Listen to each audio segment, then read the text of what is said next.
live and online.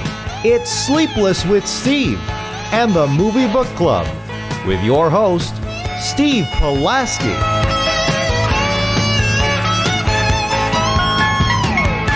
We are back and better than ever. It is Sleepless with Steve, live on YouTube on this Wednesday evening, wherever you may be, however you may be listening.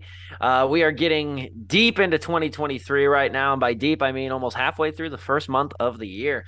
Time marches on. It is the second of a back-to-back kind of show, or a part two series show we are doing. You can't have the good without the bad. We are tackling the top 5 worst movies of 2022. Debatably, I don't want to put words in my co-host's mouth.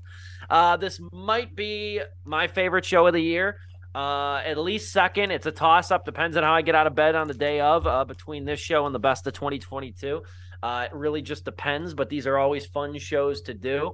We had a great hour and a half long show last week talking about our favorite films of the year, and now we're pivoting to the worst. And I've got some friggin' doozies on my list this year, at least my top 5.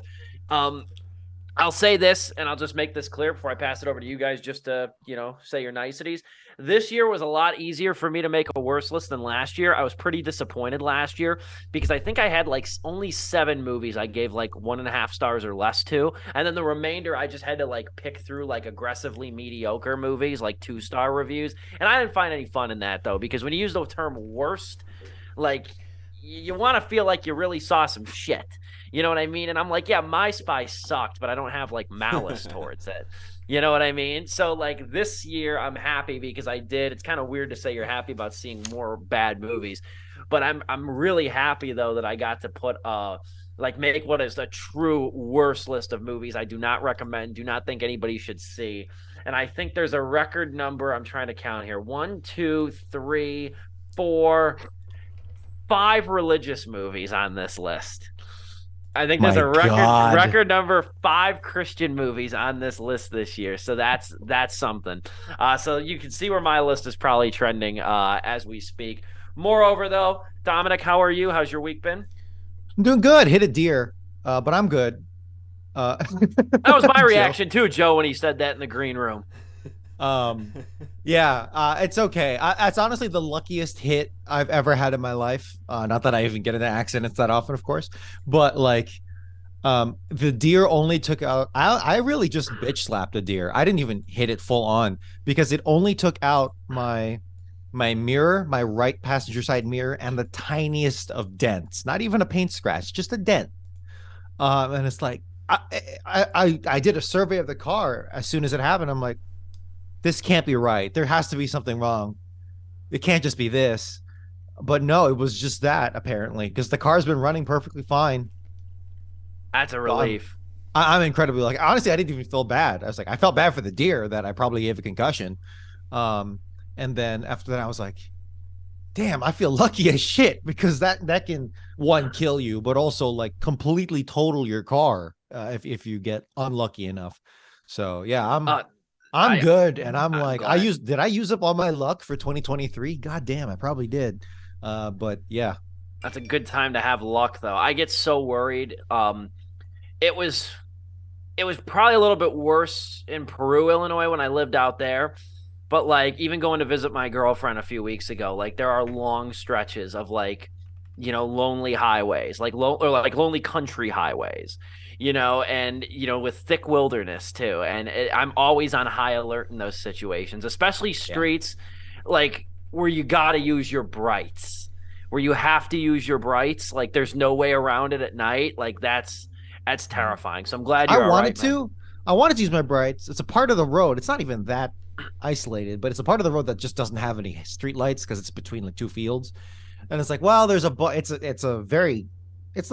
a well-trafficked lane, so it's not like country road. So there were people going the opposite direction. I was like, okay, well, I could do my brights, but I don't want to be a dick. And But that's how you're conditioned in the suburbs too. That's another thing I learned going to my yeah, exactly. It's girlfriend's the house. suburbs, right? It's, Yeah. it's the suburbs. Like I've gotten pulled over in the past for using my brights in fog. Like you're Oh, trained. Yeah, I have back in the. It was on the way. It was actually on the way to do a Sleepless one night. It was on the way to do Sleepless at the radio station one night. huh. Yeah, I've gotten nailed for having my brights on. But like in the country roads, there's like that's really what like because my whole thing living in the suburbs, like, well, why the hell does my car have something that I can't use? Exactly. Like that's BS, but when you get out in the country roads, especially at night, man, like I said, even back living in Peru, and I'd go to like illustrious town of like Mark, Illinois. Oh man, you Hmm. could not get around in that area without brights. That being said, we already know the answer to this. I don't know if you kind of just prompted you up there to reveal something, Joe, but how is your week going? I had to make sure I wasn't muted. I a few people who probably are tuning in tonight know, but I had food poisoning the other night. I went to my favorite Mexican restaurant in Bartlett, and by favorite I mean the only good one in Bartlett because Bartlett's full of white people, so they really don't know Mexican food. But I found this one spot, and I was like, all right, this is probably like the best one we got in the neighborhood. And now it's officially blacklisted for me. I had a tostada with al pastor, which is pork, if you don't know that. And I woke up twice overnight and had a very terrible reaction to it. I was knocked out all day Tuesday, just in pain and coming in. I never realized how long a day is until I was like laying in bed, constantly tossing and turning, trying to fall back asleep. You really realize how long like a 24-hour day can be when you're up at 3 in the morning puking, going until like 11 o'clock at night in pain. I know it. Today I stayed home. I've just been drinking a lot of Gatorade and stuff, taking my time. But yeah, no, I did not have a good start to my week at all. Like this totally like kind of caught me off guard. But I'm here to do the show. I'm glad I'm here to do it because at least it will help have my week have more of a positive note. So I'm looking forward to getting started. Yeah, glad you're doing all right, man. Like I said, I didn't know if we were going to do the show tonight. It wouldn't have been a big deal if we didn't, because like I said, anybody's had food poisoning. I had it many years ago and it's miserable. Like Sucks. I remember like not only the puking, but I remember getting like calling the mixed sweats. You get like the sweats and everything. Like, I mean, it's terrible, man. You're like perpetually in pain. And I know what you're talking about too. You're so uncomfortable and you're so nauseous. You can't even sleep. Yep. Like I knock out for at least like 20 minutes and I wake up thinking, oh, that must have been like a 2-hour nap. And I look at my phone. I'm like, no, it's only been 5. Yeah, so I'm glad you're doing all right though, man. We can proceed forward here. We do have a long show, and our sickly friend over here has got to be tasked with doing probably the second hardest show of the year over here. I say it's the second hardest because you already went through it last week with the slideshow, so you should be a little bit more versed in it.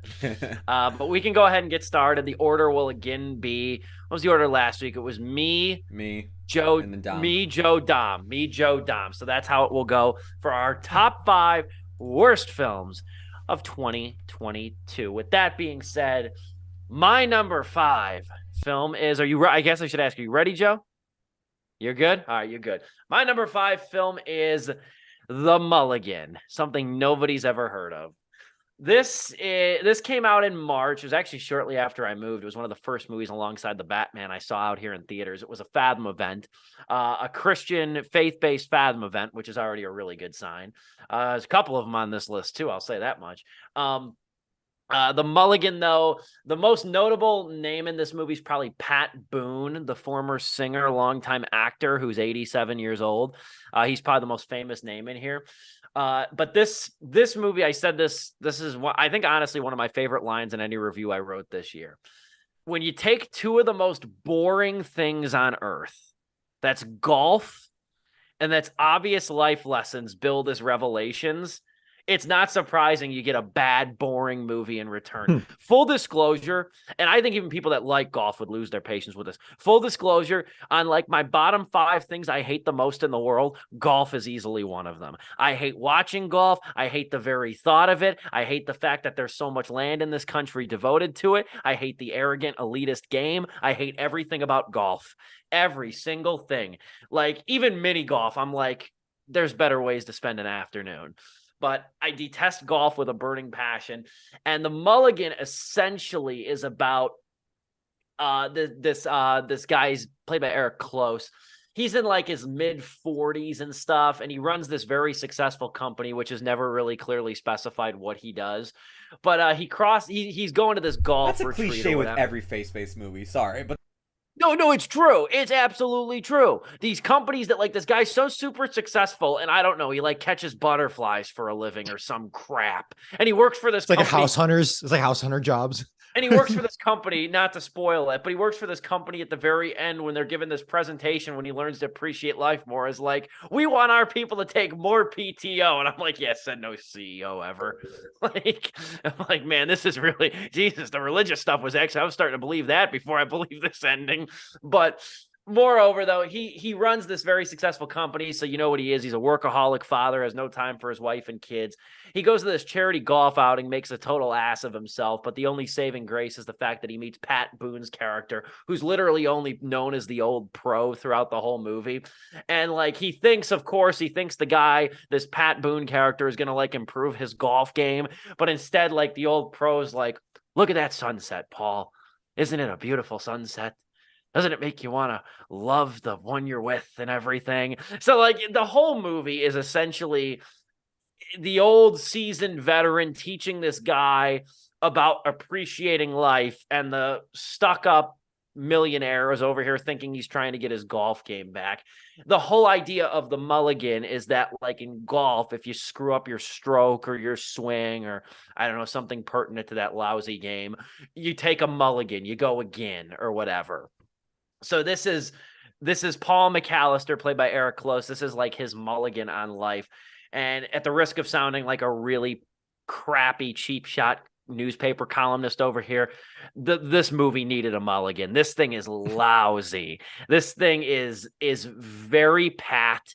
It's very predictable in the life lessons that it builds. It's not as odious and as outwardly offensive as something like God's Not Dead, We the People, but it's far less interesting to write about, and it's far less interesting to talk about. Mulligan's number 5 on my worst list. And you know it's bad too. You know it's lousy even for its demographic. When this thing was a Fathom event in March, it's free on Tubi right now.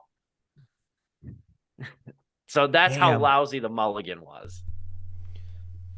I have a question. Golf. Is the old timer pro, whatever the hell his name is he actually real, or is he part of his imagination in the movie? No, he's real. Oh, okay. No, he's real. He's not an imaginary figure. And I will say the saving grace, if there is one of this movie, Pat Boone, he doesn't mean much to our generation, but Pat Boone was like an OG, like old American classic celebrity. I admittedly don't know a ton about him, but at 87 years old, this dude looks good. Mm-hmm. Like he's still got like he's still got his energy to him in this movie. The movie doesn't give him a lot to work with, but he is very charismatic throughout this whole thing. But no, he's not imaginary. It would kind of be more interesting if he was. It would kind of be more interesting, but like, no, believe me, this character wasn't going to learn jack shit on his own. Let me tell you. Oh man. All right. That's number 5. All right. Going to me now. My worst of 2022. We're going to be going to number 5 shortly. I will say kind of what Steve was saying at the beginning of this show is kind of how I was going about it, where I know he wasn't saying specifically for this year, but for me this year, I don't know if it's because like I only went to go see the movies we reviewed on Sleepless, or the other movies that we didn't see on Sleepless, or didn't review on Sleepless, I didn't think were that bad, but my list, like, and eventually when we get to like the dishonorable mentions, whatever you want to call it, I'll even explain it more there. But I thought this year had a better turnout than last year. But without further ado, and I'll get into that more later when we get to the dishonorable mentions. Number 5 for me is Jurassic World Dominion. It's available on Peacock, but so are the original films, so have fun watching those instead. I really, really hope that this is the end of the franchise, because to me this one is the worst installment yet. Some people try to convince me still that Fallen Kingdom is the worst one, but I always tell them at least Fallen Kingdom has that cool third act where it becomes basically a horror film. There's at least that. There's the dino scene where like Chris Pratt has to maneuver between a dinosaur that is actually like an animatronic, and it was a pretty intense scene. There's actually scenes I can think of in Fallen Kingdom where I'm like, all right, like if I had to watch that movie again, I'd be like, okay, well they actually did this pretty good. You might Um, actually watch a YouTube clip yeah, from like Jurassic from yeah. the second I movie. can look at that and be like, damn, I really wish this movie was better because it did X, Y, and Z pretty good here. It just sucks that A, B, and C were terrible. Um, this to me though, this to me like they had the nerve to bring back all these legacy characters, acting like this was going to be some monumental event for this franchise. And it meant jack shit. Like nobody here in this movie, from the legacy characters to the Jurassic World characters, really mean anything to the story. In fact, I even think that like the legacy characters had less to do here than the Jurassic World characters. That being Chris Pratt, Bryce Dallas Howard, um, everybody else in this movie. I feel like it just kind of takes a back seat if you're from the original trilogy of these movies. They really do nothing with them. It doesn't help that this movie came out like a week or two after Top Gun Maverick.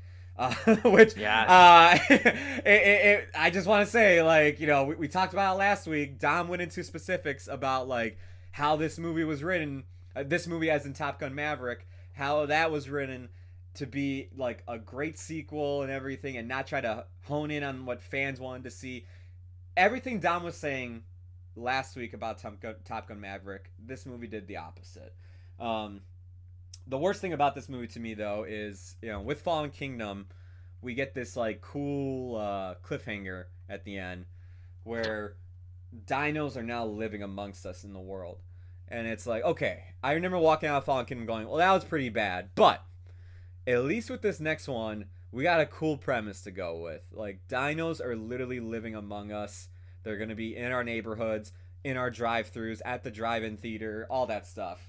All the promos they were doing for this movie. And this movie opens up with like this cool fake Vice report on like dinos coexisting with us. And then they say, I remember my jaw was like, you gotta be shitting me. They were like, and only 6 people have died since the release of the dinos. I'm like, get the hell out of here.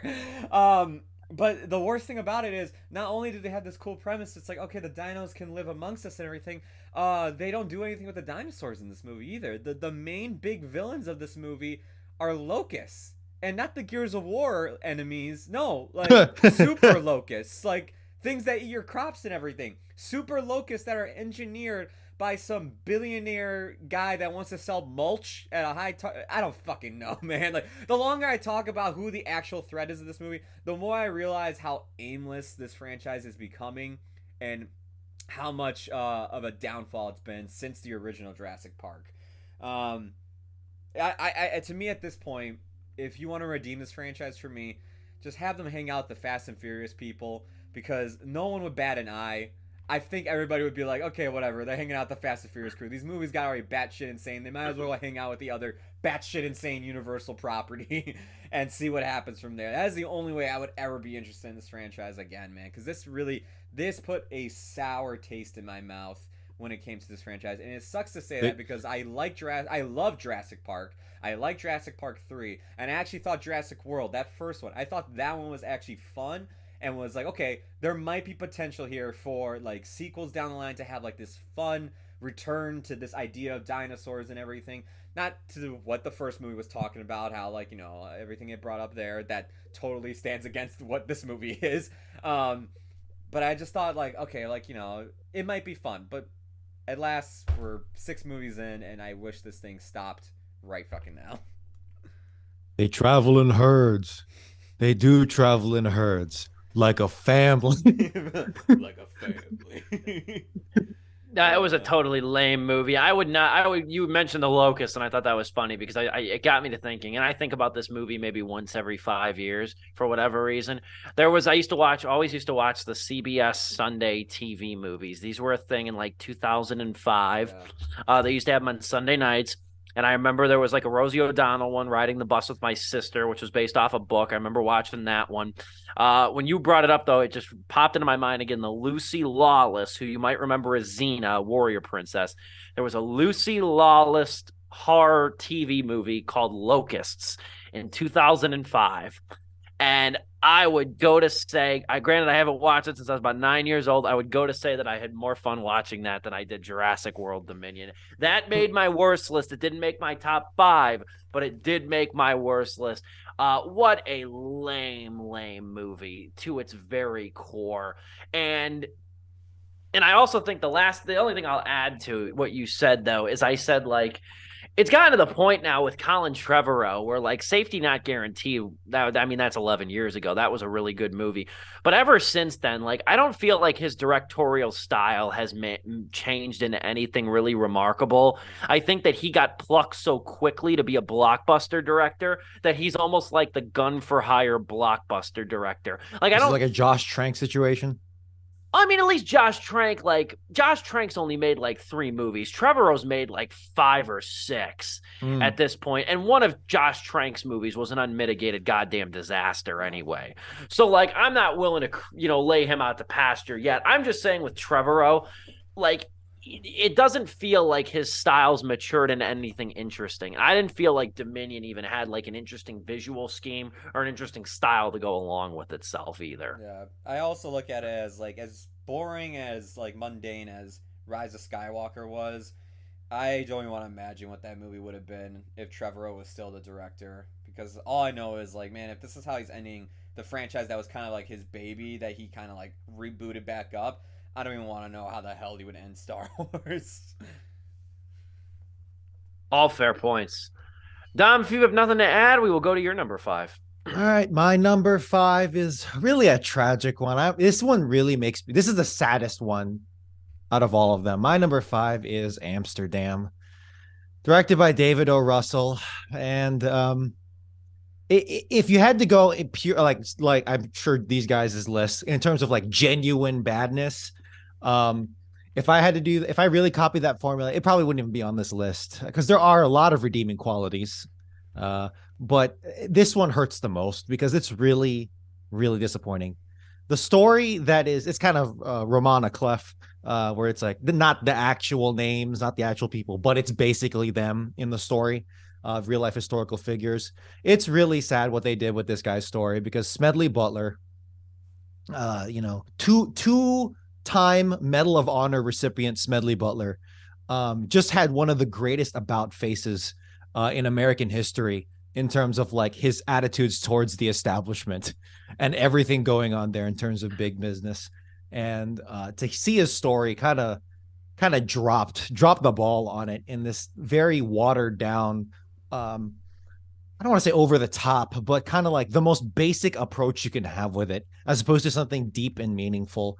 But also at the same time gets kind of really heady in a non like concrete way. Where it's like where Margot Robbie just starts talking about like feelings and stuff. Where I'm like, where are you going with this? This movie is just all over the place.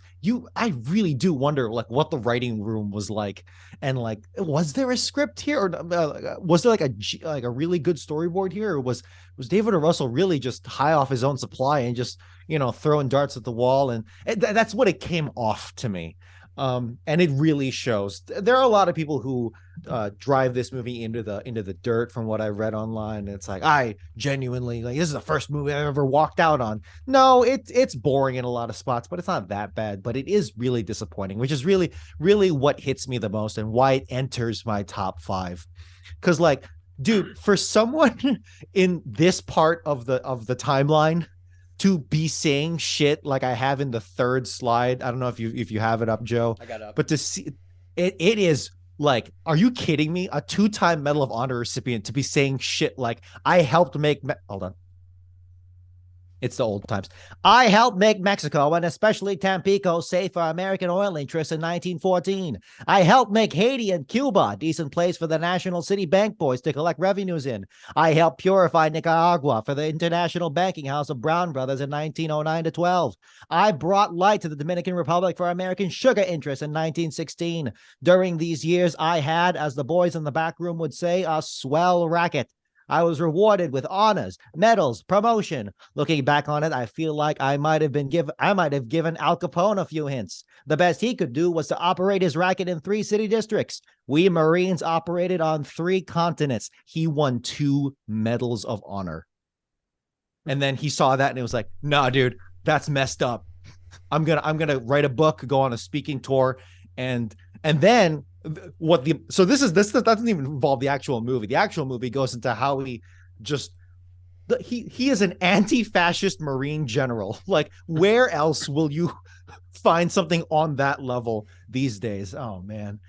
And then to see the movie kind of drop the ball on it. I hope the story doesn't get buried in what is a very messy movie. A movie I kind of did enjoy, but just so far below what it could have been, with so many bad choices, poor choices, I really should say, and a lot of lost potential. That's why it's my number 5 here on my bottom 5 list. It's the most disappointing out of them all. Yeah, I would put that. It's really a coin flip. That didn't even make my honorable mentions for worst of the year. Right. And I get why. Personally, I saw much worse than it, but I would say though that it's either that or Don't Worry, Darling for most flat out disappointing movie. Disappointing. Of the year. Yeah. And I would maybe even go as far as to say Amsterdam, just given Russell's success and the depth of that cast. Because that cast, I think, sold a lot of people. I mean, granted, the movie didn't do well in theaters, so I guess that point is kind of invalid. But I mean, I love American Hustle, dude. American Hustle's so good. But even on HBO Max, I know it was like one of the most watched movies on HBO Max for a couple weeks and stuff. And I'd like to see how many people actually toughed it out and finished that thing. Because I don't think they even got to the Robert De Niro parts on streaming. Why would you? And it's funny, like by the time, I remember even thinking this, like watching it in theaters, like thinking that by the time they got to the interesting part of it, I think a lot of people would have checked out by then. By the time 100%. You actually got to what the thing was about. Yeah, no, I can't fault it. It didn't even know what it was about until it got there halfway through. Yeah.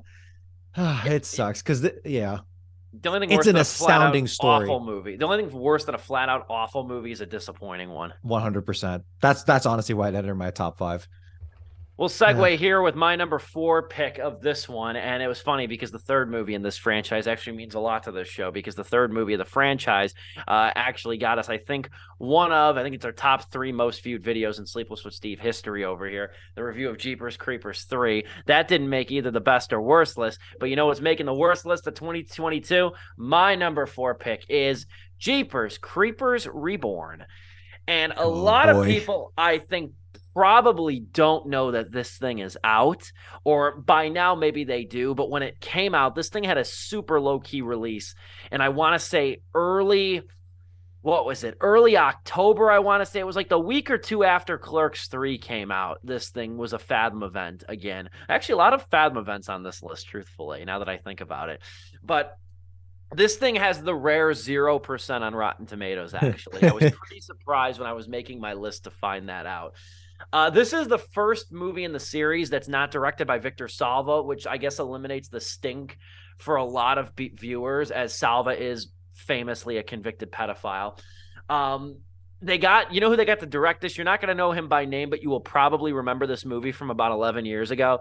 It's directed by Timo Viransola. He was the director of Iron Sky, that Nazis on the Moon movie from 2012, if you remember that. I remember the trailer went viral. I don't know if you remember that one. They did make a franchise out of it. I've never seen any of them, and I watch a lot of garbage, clearly. But this movie, though, really sucks. It's clear that both the writer and the director of this movie have an appreciation for the franchise, and there is a couple moments of pretty good atmosphere. The opening scene, this movie really peaks, and the opening scene's pretty good. I think the fatalist flaw of this movie is that most of it takes place indoors, and the creeper can fly. And and that's the problem, is that so much of it takes place indoors. And the previous movies had like the second movie, they're broken down on a bus on a county highway. The third movie takes place really in this large nothing town. You have this large, even the cheapest of these movies takes place in such a large area that it feels like there's nowhere to hide. In this movie, it's essentially a haunted house movie, and it's not half as fun. The last thing I'll mention about Jeepers Creepers Reborn, because there tragically really isn't a lot to say about it. It's just not a good movie. The funniest thing about this is that, like, if you've seen Fathom events, you know that this is common. The director usually has this pre-recorded intro that talks about, thank you for coming to my movie, you're seeing it the way it's intended, we put a lot of time into this, yada yada yada, all this stuff. Well, Viren Sola had me like laughing my ass off before this thing even started, because he essentially admits, he says something to the tune that COVID-19 had other plans for us and we had to drastically alter a lot of what we did. He basically admitted that COVID fucked the production of this movie. And I thought that was hilarious that he admitted that. Either it was just like an off the cuff thing or it was a save face attempt.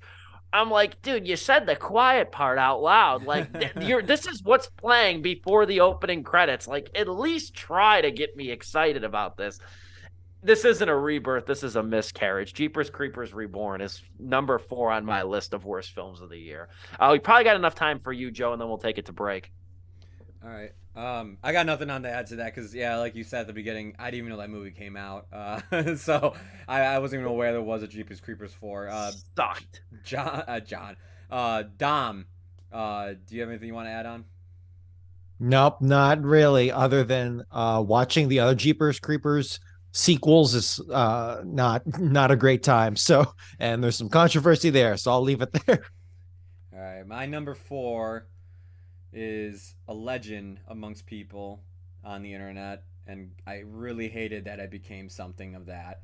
It is Morbius, directed by Daniel Espinosa on Netflix. Shit, that was last year. Yeah, I really wish it wasn't. Yeah, man, I'm not gonna spend too much time on this movie because it's been memed to death.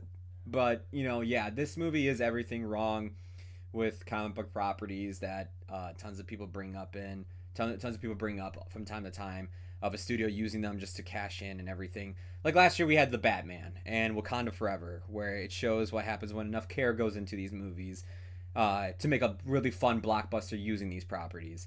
And then with Morbius, you just see the complete opposite. To me, though, rather than talking about what's bad about this movie, because like it's just not a good movie. It's not even one of those so bad it's good movies that I thought it was going to be at one point. It's just straight up, it just sucks. I found everything else surrounding the movie to be interesting, like the fact that they purposely edited trailers to feature Tobey Maguire's Spider-Man in the background, which I thought was kind of funny, as well as the Oscorp building, making fans think that this was going to take place in the Raimi trilogy movies. To the weird, very weird red carpet premiere of the film, which had the Morbius Discord community attend the screening of it. And if you just look at this photo, if you pause it right here and just look at some of the people who are in this photo, it is just insane. You got a dude with his dog there. The front row here is like filled with the most stock photo people I've ever seen, along with like this woman on the far right who looks like she's a PR executive tweeting about the Morbius premiere date. There's a dude back here with like his hoodie on and everything. Like, you have so much more fun looking at that photo and dissecting, like Thundercats in the background.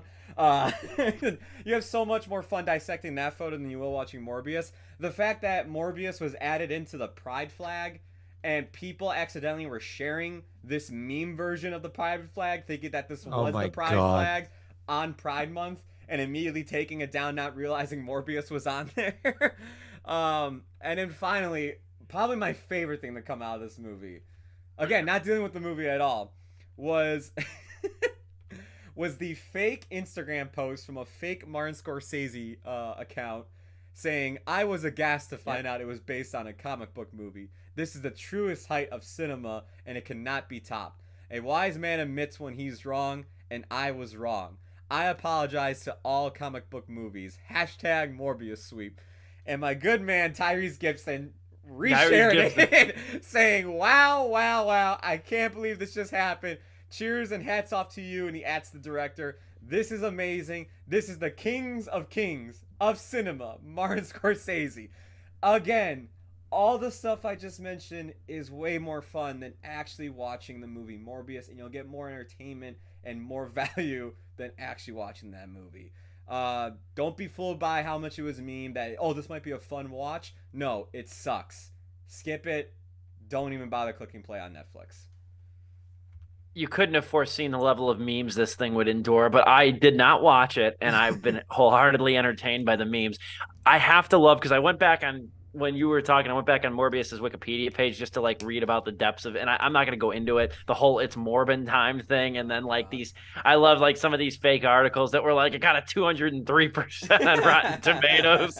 Like my favorite thing, this thing got shit on so badly that there's an actual line in the Wikipedia page that says, due to its lackluster box office performance and dour critical reception, Morbius inspired various internet memes, with fans sharing meme shit posts, which ironically praised it. You got Wikipedia out here saying shit posts. Like, I like the other thing that was on Tumblr when it came out. I do remember seeing this, that it was like a GIF file, and it was the whole damn movie compressed into a GIF file. Like, honestly, Morbius has probably been the most abused movie by the internet since Paul Blart Mall Cop 2. If you remember how badly that thing got, like, clubbed when it came out by the internet. Like, every, like, 3 years, the internet picks on a movie and just, like, puts it in a vice grip. I didn't see it. I didn't bother with it. Like, but I have enjoyed the content that stemmed from it. The worst thing is that they thought the memes would help them make more money, so they re-released it in theaters. They did, yeah. And I was just like, oh my god, you guys are just tone deaf on what's happening here. You guys don't realize. And then it bombed even harder. It costed more money to put it back in theaters than the money they actually got in. They even had Jared Leto make a stupid-ass meme video of him reading a script of Morbius 2, It's Morbin Time. And I just remember, like, people on that video were just in the comments being like, no, you don't get to use this. This is our thing. Then the last thing I'll say, we'll cut to break here, was the third, like, there's a change.org petition for them to release Morbius in theaters for a third time. Yes! And the description says we were busy that weekend. Again, dude, everything we talked about thus far is better than the actual fucking movie. Than the movie. The It's Morbin Time meme, for the first 3 weeks, it was so good and pervasive. Yeah. I fell for it.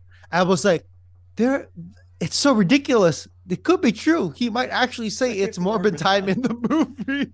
Because people were playing it so damn straight. It was a magical time on the internet, and I'm so thankful. I haven't even seen the movie, but I'm so thankful. If any more time is spent on Morbius on this show, it's going to be morphine time here pretty soon.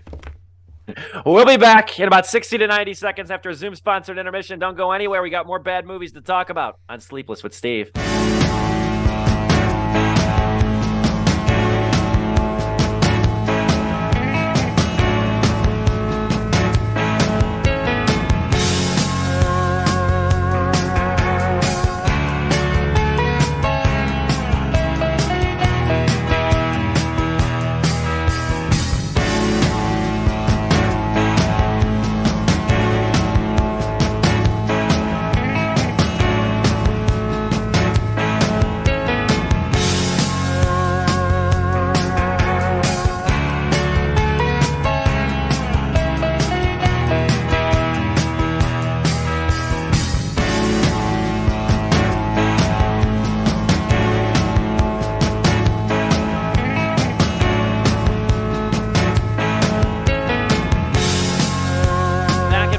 Sleepless with Steve. We are live on YouTube. Top 5 worst films of 2022. We are all given our worst movies of the year. I think we're a little bit, I guess we're really not on track, but might be a little bit behind because Dom's only on number 4 right here now. It's no fault to anybody, though. We had to go on a little pivot because of Morbius over here. Always our longest show.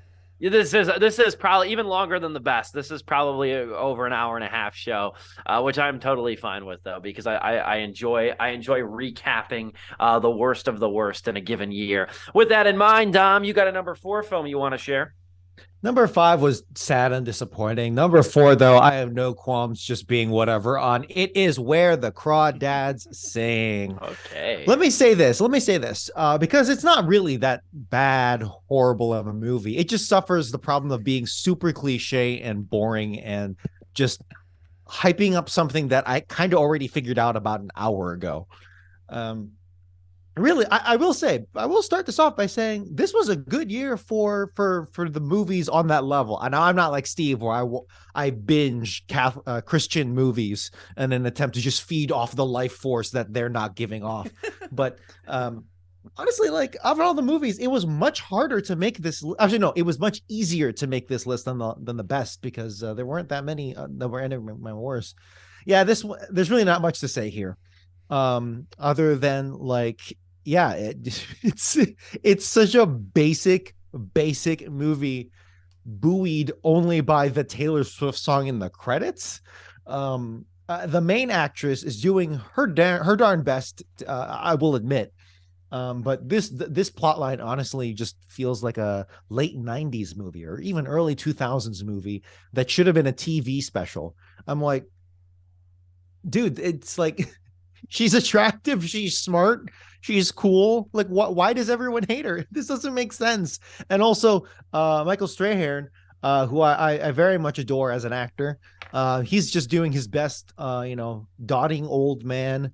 But unfortunately, the zombie version of what's his name, Gregory Peck from from oh my God, what's the movie? The courthouse movie. Kill a Mockingbird. Kill a Mockingbird. It's like just the most dead To Kill a Mockingbird ever, which obviously he's not trying to do that, but it's this whole setting, and it's another Deep South movie where it's like, whatever, dude.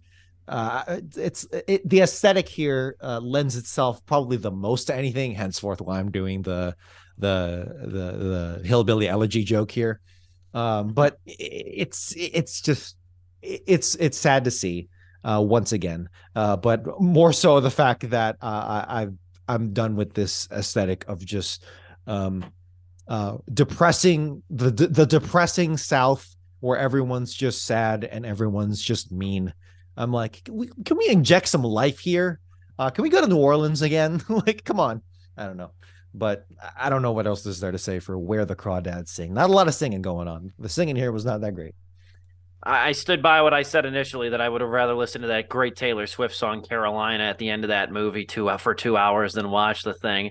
And then I was going to I didn't want to interrupt you, but I was going to throw in, you're like, I'm tired of these movies where everybody's mean, everybody's hateful. Yeah, and the Marsh girl who lives in like tatters and bathes in mud is also the most beautiful, jaw-dropping thing in the whole town too. And of course, the only other two people that are nice to her is the token black couple, who are also oppressed in their own special way. They are. Where again, exactly, that was the most that gave me like, yep, this is like a 90s TV. This is like watching Ruby Bridges. Like, I'm not joking. Like, I'm back in lit class in grade school. Was it the two of us that just reviewed that? Joe, you weren't on that review, right? No, with Where the Crawdads? I think there were so many movies that probably would have made my worst of list that you guys reviewed that I either went to either Columbus, Miami, Austin, and I went on one other trip this He was being a world friggin' traveler over here. We were reviewing Where the Crawdads Sing. You know what I mean? Now we know who got actually had the fun 2022. Like, I remember, like, you guys went to go see it, and like, I think I went to Miami for that. You're over here, suns out, guns out over here, and like on an 80-degree beach and shit, macking with honeys. I'm watching this Marsh girl over here. I remember seeing the trailer for that, going, "Well, thank God I'll be out of the state when that fucking comes out." And then I'm gone, and you guys will review. I'll be gone, and you guys will review like, I don't know, Shortcomings or something later this year. Dude, the love triangle in Where the Crawdads Sing is so like not a love triangle. It's a lopsided, like just nightmare, where it's like, this guy's a douche. He's just using you, and he literally commits sexual assault on the main character. Meanwhile, the other one is just dismissive, but he's nice. So it's like this girl is just having the worst time. So I don't. I'm really done with movies where what's the template? It's like a very obviously good spirited girl, particularly girl, Who and does then no like harm to anybody else. yeah, the whole world just hates her, just beats her into the dust. I'm like, I know that happens in real life, but I just don't want to. I'm done. Like, come on, I'm done with these movies. I'm done with it too. We'll move on. Number 3 over here on my list. This is going to be a great one too. You're going to love this photo when it pops up. My number 3rd worst film of the year is Kirk Cameron presents The Homeschool Awakening.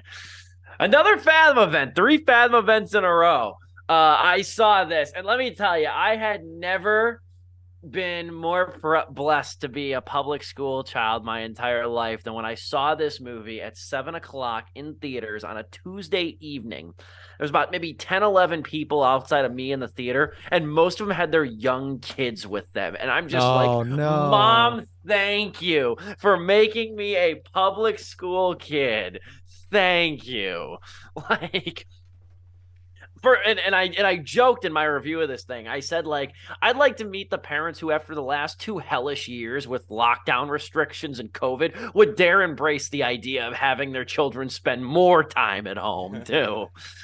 But be that as it may, I'm going to say this: Kirk Cameron's last movie prior to this was called Saving Christmas, and that is that still number 1 on the lowest rated movies on IMDb? It might actually be. I think it might be because for when we did our Christmas show that you weren't here, that was my number 1 worst Christmas movie. That was a piece of shit. It really is. And I remember last time I checked, I still think it was at 1.3 out of 10. Yeah, that was awful. That was my worst film of 2014. So this one's number 3, so it's a bit of an improvement. Now, here's the thing. This is not an anti-homeschooling rant. I admittedly I don't have kids. I don't want kids. So I think my opinion on homeschooling, even if I really had an ardent one, is pretty irrelevant.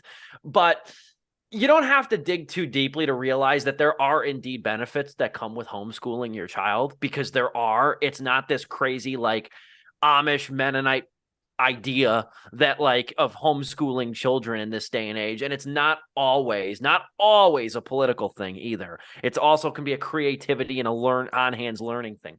But here's the thing about this documentary that really truly sucks, is that this movie is 90 minutes of Kirk Cameron's wealthy friends talking about how amazing homeschooling is, and never once fathoming that the majority of working American households could never dream of pulling this off while keeping the lights on. Because in the day and age now, granted there are a lot of people that have homeschooled, but they're showing these families who, for all I know, could be friggin' actors, for all I know, for how beautiful everything looks in this movie. For all of these actors, though, they got these big houses, and it's like you have to have at least one working parent in this house, because how else are you schooling your child for 35 hours a week? It's just not possible. Like, that bugged me. That bugged me that there was no it was all just about how great homeschooling was. There's no practical application of, if you wanted to do this, how do you do this? And then the other thing I really hated about this thing is that, first off, Kirk Cameron didn't direct this thing, despite the movie saying Kirk Cameron presents The Homeschool Awakening. He didn't direct this movie. The framework of this movie pissed me off in a bad way, too, because the framework of this movie is Kirk Cameron interviewing his wife like she's a total abject stranger and asking her about homeschooling. It's the weirdest dynamic. It was the weirdest thing. And it's a lousy documentary, because all it does, it's not even that it's one-sided, because obviously it's going to be, but everybody makes homeschooling sound so easy. Last thing I'll mention, there's this one Southern Californian couple. This is what I alluded to a minute ago. There's a Southern California couple with 2 children whose house looks like HGTV, like those renovation shows. And it reminded me of that. I actually said in my review, I said, you know the type I'm talking about. The man is a stay-at-home husband and the woman catches butterflies for a living, yet they inexplicably have a $1.8 million budget for their dream home. like the beautification of this documentary was so staggering at some points. I legit thought they hired these like influencers to play house. I legit thought that at times. It all feels false and it feels shortchanging. It's number 3 on my list. Kirk Cameron presents The Homeschool Awakening. I can imagine you guys have ardent opinions about it because I guarantee you that Tuesday night you were in the theater watching it too. Yeah, absolutely. I actually did not watch it because this breaks my heart. God's Not Dead 4. That one's one I'm willing to spar on. And that's a totally different case. That's a legit harmful movie. I would say this is harmful too, from what I've seen of it, but I haven't watched it because it's like I have. It's not as political. This movie, you'd be surprised. This movie's not as political, like Christian conservative, as God's Not Dead 4. It's not as politically minded as that one, and it also doesn't try to make like this anti-homeschooling movement that doesn't exist either. Okay, I don't know. I have what may be considered extreme views on the education system, which is basically I don't think there should be any private schooling, but I'm sure that's a discussion for another time. But really, stuff like that, it breaks my heart because, look, I'm not saying good people can't come out of homeschooling or anything, but the mechanisms of which that lead to a lot of homeschooling it makes me very, very suspect of the practices in general. And it's usually leading to something, usually because of religious fervor or maybe some kind of, desire to, I don't know. It's just very unfounded and very strange. And this is coming from someone who from preschool all the way to 12th grade, I was in the Catholic school system. At least I got to see other kids, but whatever. That again. I don't want to get as political as this movie might have gotten, but yeah, dude. Probably good that I didn't go into that movie because I might have gotten heated. Particularly when it comes to kids, right? It's true. It's like, God, it's true. That's your future, man. And it's like these are the kids that are gonna come out of the closet to their parents, but they're actually not going to because they know it'll just be a bad time. So then they do go to college, and then they have like a crazy era of their life from past trauma. I don't know. I'm only saying it because I've seen it a dozen times, since I'm sure we all have. But them's the bones. We will segue to you, Joe. Your number 3 movie is? My number 3 is, and I forgot this also came out in 2022 until I looked over my notes of what movies I saw in 2022. My number 3 is Uncharted, directed by Ruben Fleischer, and it's on Netflix, but seriously, just go play the games. Talk about a misfire in every sort of the way from Sony. You would think the studio that owns this IP, this amazing IP of video games that people have come to love, literally the modern day Indiana Jones of like our generation, Nathan Drake. You would think like, dude, if we can convert this to film in the best way possible, we got a hit in our hands. And they just dropped the ball in every single sort of the way. I love Tom Holland. I think he's a great young actor. I like him as Spider-Man. I like him, even that movie Cherry that we saw him in. I thought he gave a good performance. That movie's not good, but I thought he was good in it. Mm-hmm. But he's not Nathan Drake. And even Tom Holland himself said that, where he says, it was a mistake. It was something that I'll probably never do again. He said this is the way he played the role, in part a mistake. He called it that himself. He was not thrilled about his performance in that movie, and this was in February 27th in 2021. So this is a whole year before the movie came out, and he was saying this in interviews. This was like post. Oh wait, no, it wasn't post that. It was when Cherry, I think, was coming out on Apple TV, and he was doing interviews for that. And like, yeah, he was being asked about Uncharted because they had like the first photo release, and he even said, he's like, yeah, I wasn't really happy with how that movie turned out or is turning out.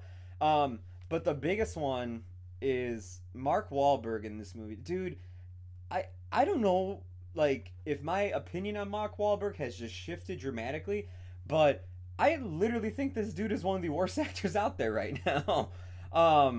And it sucks because, like, there's movies I like him in. The Departed, Ted, But like, I really think about performance-wise that he's done, and it's like, man, other than 2009, the other guys, I really can't think of another movie since then that I really enjoyed Mark Wahlberg's performance and thought like he was really fun to watch or he was really engrossing to watch.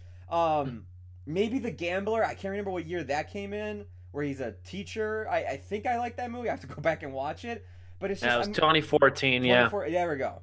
I'm really trying to think of other Mark Wahlberg movies, but it's just him playing Sully. And for those of you who played the game, Sully is like a 60-year-old Hawaiian shirt, gun wielding badass that like companions Nathan Drake. And Mark Wahlberg just looked at that character and said, "That's great, but I'm gonna do my own thing." And by my own thing, I mean play Mark Wahlberg, and that's all he did in this movie. This movie, like, it's just a misfire in every sort of the way. Casting, the story combines like 3 of the games into one when you could have just done one story throughout the whole thing. Antonio Banderas is brought in for like 2 seconds, and then they take him out of the movie as soon as he's brought in. Man, it's gonna get a sequel because it made a shit ton of money because Sony was smart with this movie and they released it right after No Way Home came out, because originally this movie was supposed to come out later in 2022, but because of the box office hit that No Way Home was, they were like, hey, look, let's try to like ride the wave of Tom Holland and like release this early. And I really do think because of that, a lot of people went back to theaters to go see this, and we're gonna be getting a sequel to it, and I'm not looking forward to it at all. To me, last year, like what I said, like Mortal Kombat was on my list as the worst video game movie. Well, now Uncharted has taken the mantle now as possibly the worst video game movie. Number 3, Uncharted. Had no desire to see it in theaters. Came out, I think, right around the time I moved here, so I was busy anyway. I don't have any connection to the game. I didn't have any interest in seeing the thing, too. And you're not the only negative review I've seen from it, at least from people that I know in person that have seen it.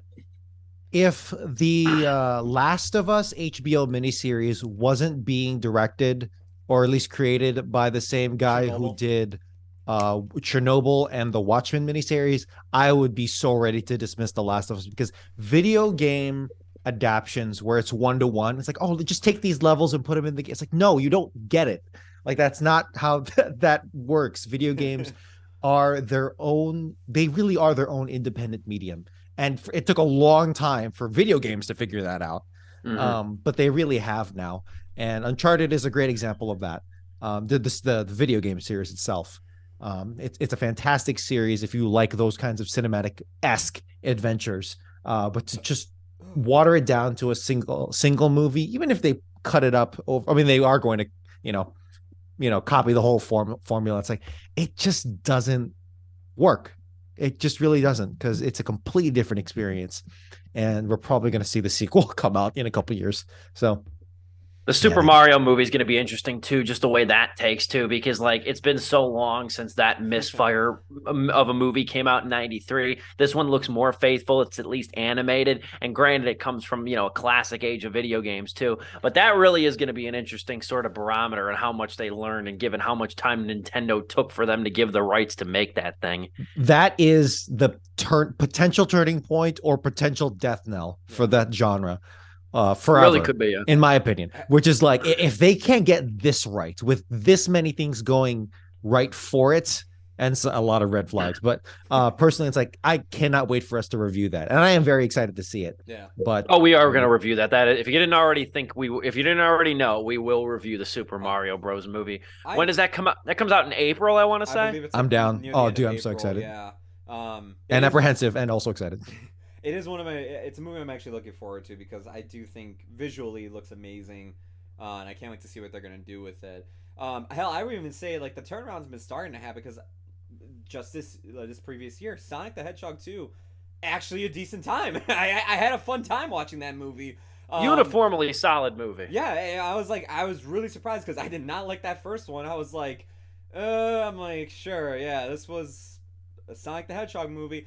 No, like the sequel was like, okay, how can we take what we did in that first movie but make it better? So I'm kind of hoping like the TV shows based on video games have been pretty good. Like they've been hitting out of the park with Castlevania, hopefully The Last of Us, and Arcane, which has like made numbers for Netflix. So I'm kind of hoping the Mario Bros is just another step forward in that medium.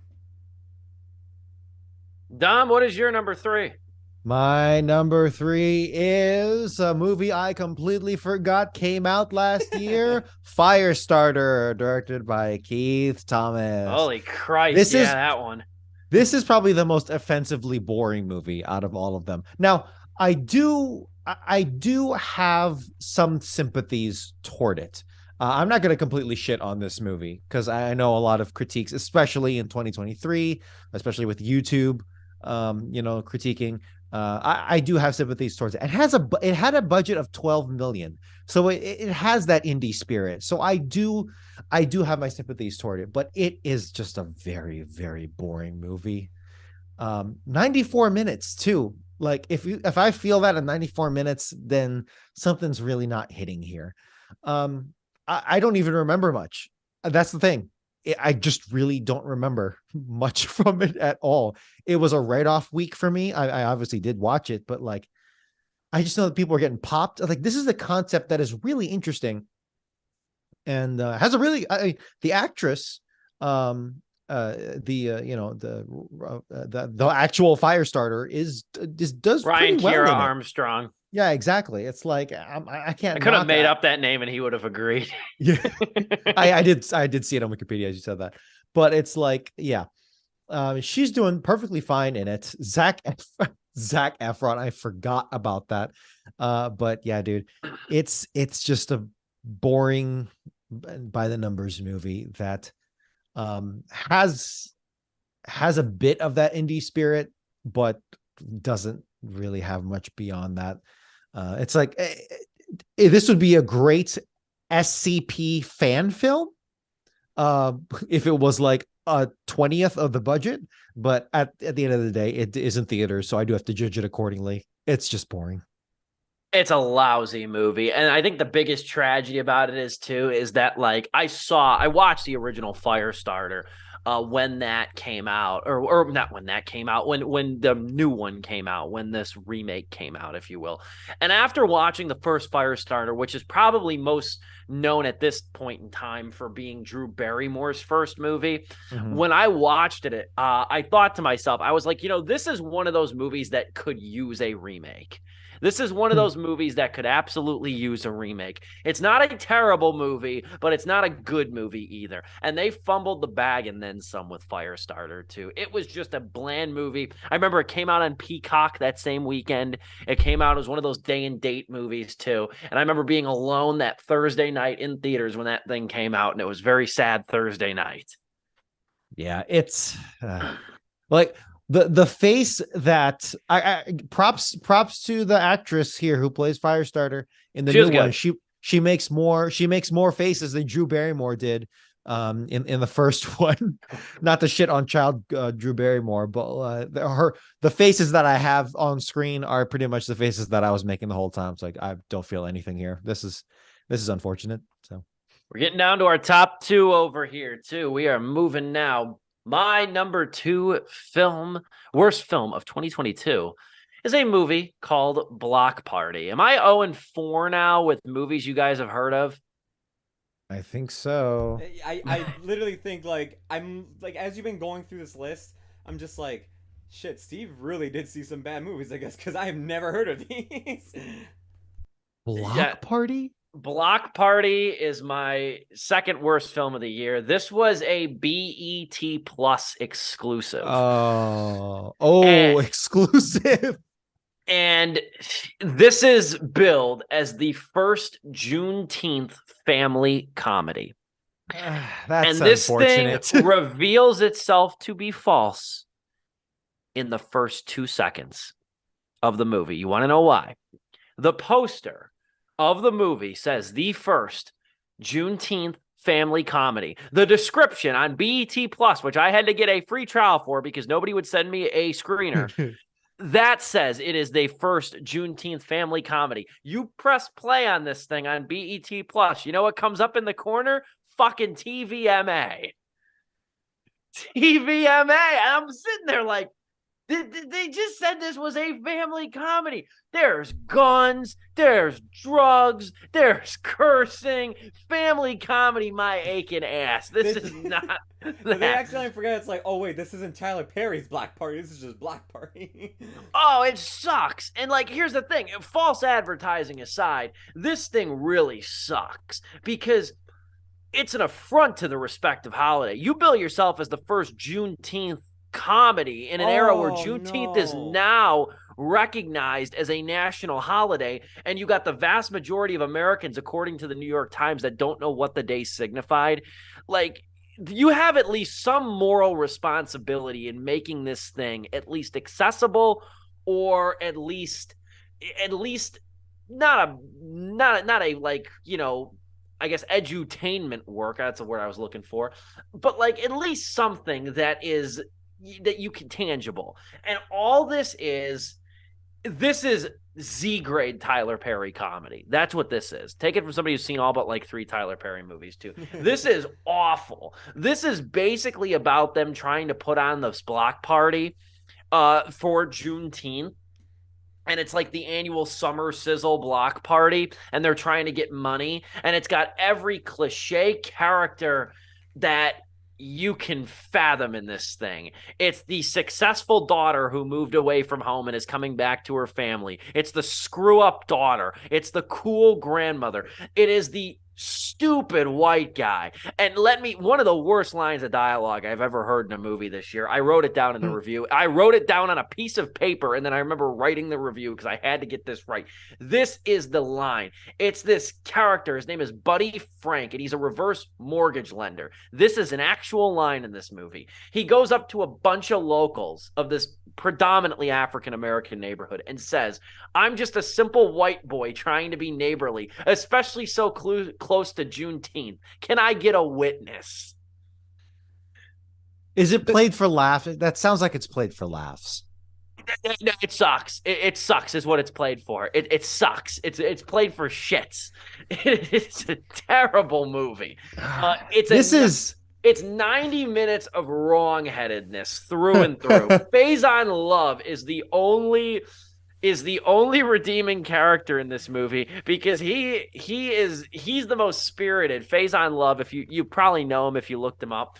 Faison Love is like this really cynical city worker who doesn't even give a shit about Juneteenth or the block party because he's got $30 worth of scratch offs in front of him on his desk. He is the most authentic character in the whole damn thing. This is a dreadful. Oh wait, Faison Love. That's Sweet from Grand Theft Auto San Andreas. Yep. Yes. Yep. Hell yeah. Yeah, and I think the worst thing about this movie, of all the crap I just said, the worst thing about this movie is that for 80 minutes, Juneteenth doesn't mean jack shit to anything going on in this movie. I don't even think slavery is mentioned once in the first 80 minutes of this movie. It's the last 5 minutes then that they have to bring a wraparound Full House moral and try to justify the 85 minutes of dread that you just sat through. It makes Tyler Perry's worst movies look like John Singleton's Boys in the Hood. This thing is horrible.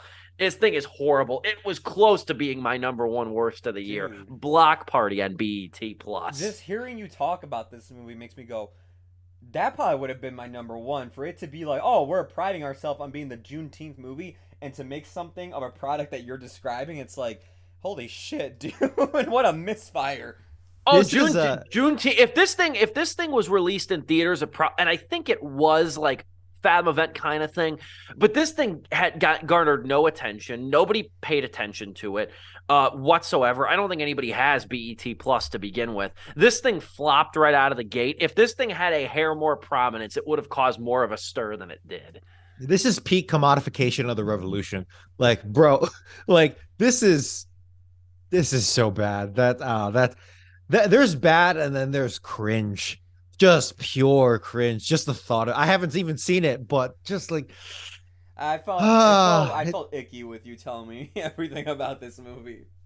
Yeah. I didn't even look to see what this thing has, if anything, on Rotten Tomatoes, because I remember me being one of the first reviews of this thing too. It's got 3. Jesus Christ! It's got 3 reviews on Rotten Tomatoes, and 2 of which are positive. Oh God, that's I can't get more pissed off than I It's already the am right now. BET machine. Joe, what's your number two? My I number can't even. two Yeah. was originally my number one, um, until I remember what number one came out this year, which I'll get into later. My number two is Don't Worry, Darling, available on Mm. HBO Max, but I highly suggest to go watch Booksmart instead. This to I me, hated this one.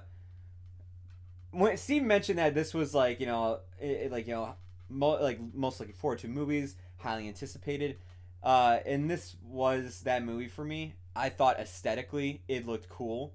I thought the cast was great. Florence Pugh, Harry Styles. Say what you will about him, but it's like I was ready to see what he would do.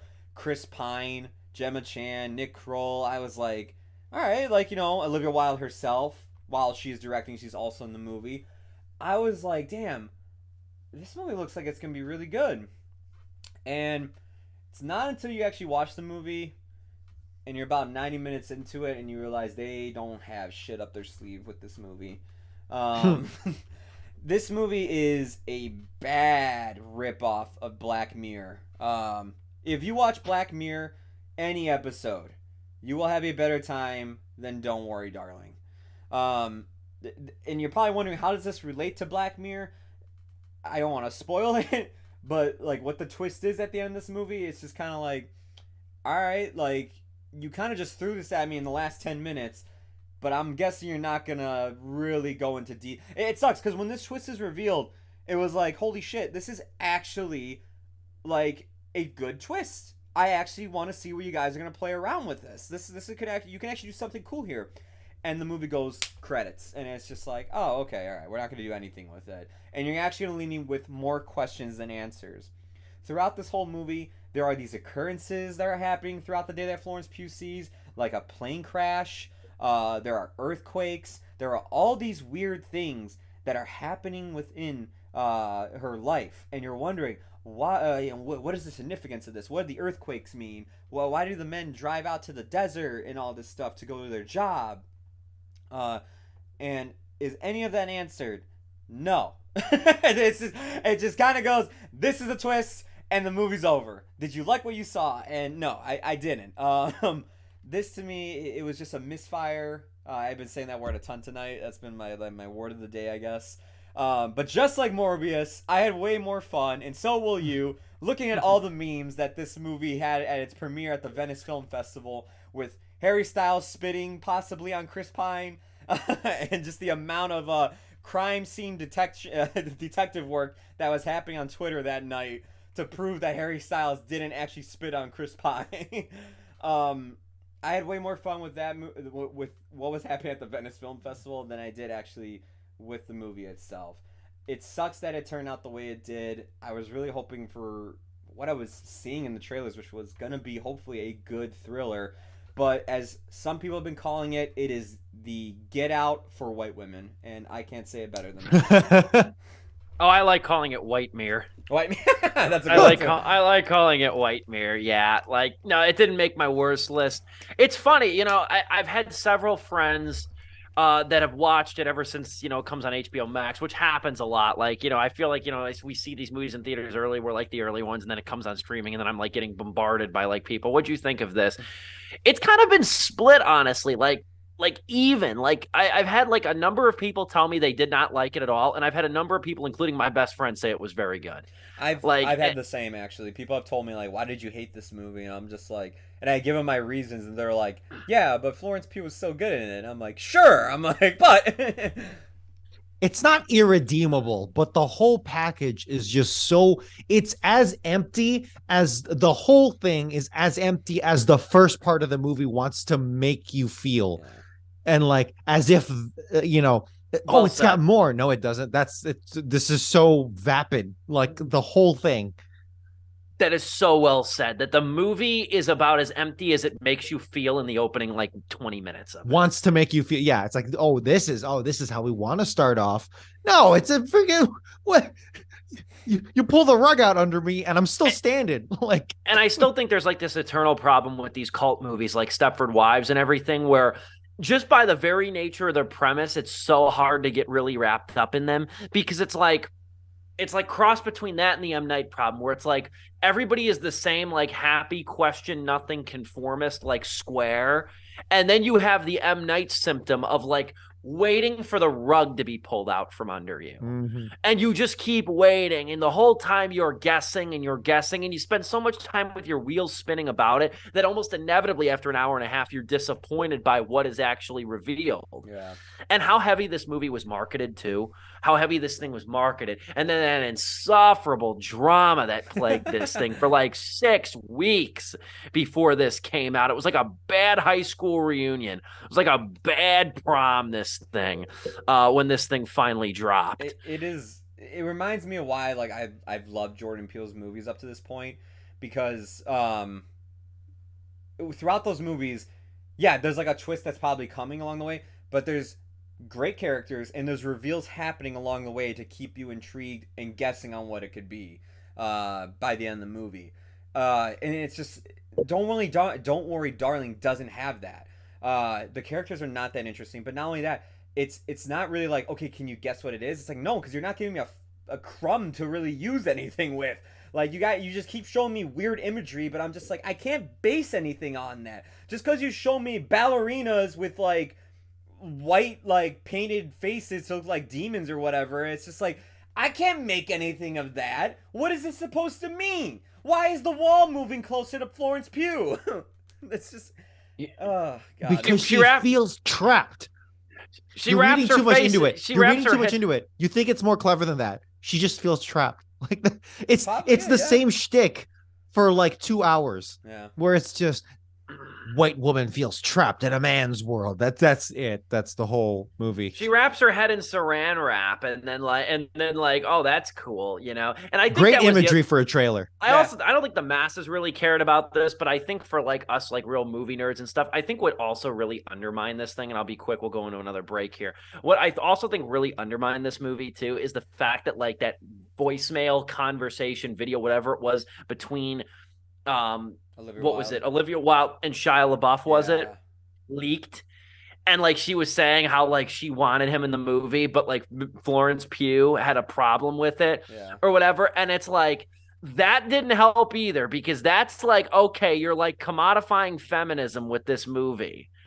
But you're also betraying like your lead actress who did not want Shia LaBeouf and felt uncomfortable. Your lead actress who is a certified two Oscar award winner in the future. I'm telling you right now. Like, she's gonna win 2 awards in her lifetime. Yeah, and she's becoming a bigger name with every project. It's like that didn't help the authenticity of this thing either. It like that gives the credence to a lot of people who believe there's a lot of showboating and a lot of virtue signaling in Hollywood, especially when it comes to the feminist racket too. Like, that did not help that movie's case at all. And I know the mainstream masses probably don't care about it, but it did strengthen, I think, in like this wave of inauthenticity onto this thing. Dom's got to give his number 2 after this, his number 2 worst film of the year after this intermission. And then we're coming back with our dishonorable mentions and our number 1 picks. Don't go anywhere. This is with Steve live on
back and better than ever. Sleepless with Steve on the longest show of the year. Our top 5 worst films of 2022. Got to take 2 Zoom-sponsored intermissions. We can probably wrap it up, more than likely wrap it up here. We got to give our dishonorable mentions here in a couple of minutes, but not before Dominic gives us his number 2 worst film of 2022.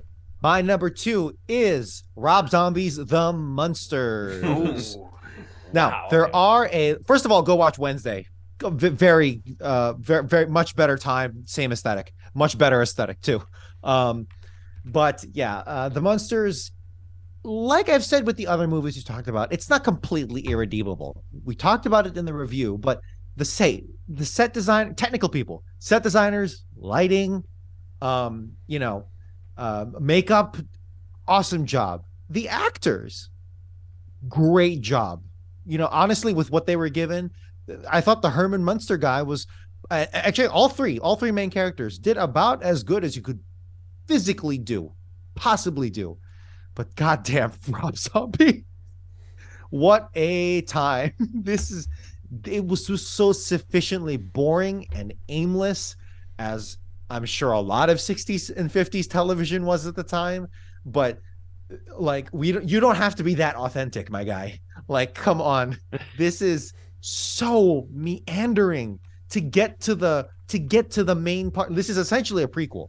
This is a prequel to the TV show from way back when, and it is astounding how anyone thought that this would be a good idea in execution, or at least looking at progress in this film and be like, holy shit, this is a movie. I'm sure it was fun to make. And as Steve pointed out, he followed the money that this was a Universal. What was the name of that studio? The infamous studio? Universal 1440 Entertainment. Yeah, 1440, which is an infamous direct-to-video studio. So if you see anything under that header, it's going to be a time. Yeah, dude, this is. They just released RIPD 2. They just released RIPD 2. Oh, for the holy record. shit! Holy shit! But yeah, dude. Even with a lot of the spirit here that I kind of actually had some sympathies for, this was such a bad movie that I had to put it at number 2. I just really had to put it in number 2. Then the only reason why it's not number 1 is because number 1 did something very similar, but was given a lot more money. So it suffers that crime. But I'll leave it right there. So number 2, Rob Zombie's The Munsters. Yeah, like we were all looking forward to it, and then when the trailer dropped and it was like a collective like internet like eyebrow raise, like, this thing looks cheap. This doesn't look good. Trailer was spot on in terms of what it was being a trailer for. Spot on. Yeah, and then I was the one, when we did the reaction to it, I was the one who said, if I would have known, and I felt like a failure, that I did not look into the fact that this was indeed a Universal 1440 Entertainment movie, the same studio behind like Jingle All the Way 2 and Undercover Brother 2 and Bulletproof 2 and Blade of 47 Ronin, I wouldn't have even bothered getting excited in the first place. Because I said these movies are cheap. These movies are often disloyal. Now, that wasn't really a problem with this one. This one was too really loyal. But you know what, too? And the last thing I'll say about The Munsters is that, and I was never a fan of the show, but I will say is that, like, this is a prequel to the show. And I felt like when they finally like realized that they're like, that all these people are normal and they hate that, I'm like, okay, now it's getting interesting. And then it's the end of the movie. then I was like, yep, that just proves the last hour and 40 minutes of this damn thing just proved that the series began where it should have began, and we didn't need this hour and 40 minutes of meandering throughout. I don't want to waste any more breath on this, but the truth is, it's like the whole conceit of the show is the Addams family in a normal setting, or maybe that is just the Addams family, but it's weird people in a normal suburban setting. That's the shtick.